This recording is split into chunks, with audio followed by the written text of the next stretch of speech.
I would like to start with one anecdote that this was told to be me by one of my very good friends who used to once upon a time work with levers, and then we were working with a telecom company together.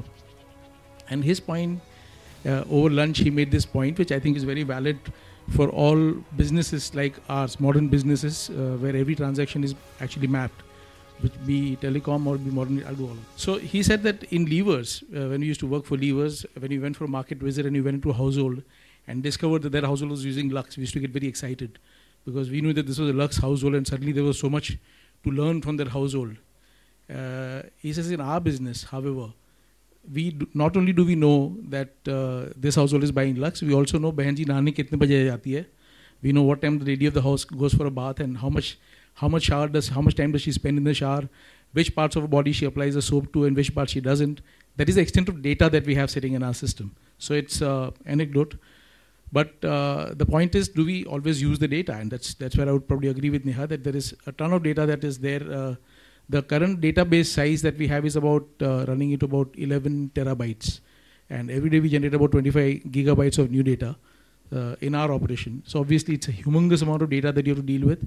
And that has its own challenges. So I'm going to talk about three things. One, yes, context is everything. So the way you look at things in whatever context.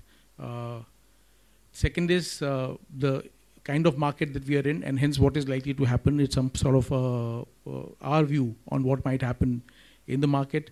And finally, I don't see myself as a retailer, but as a consumer scientist. And I'll just come to the reasons for that. Supposing this was your boss and you met him at office, so you know a lot about him, right? You meet him every day and you understand his moods, you know which side of the bed he got up from today, etc. Over time, you learn to predict his behavior and all of that.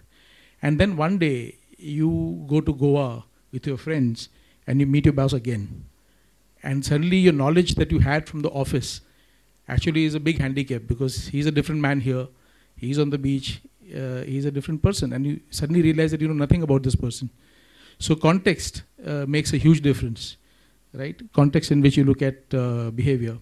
So what is knowledge in one context becomes a handicap in another context.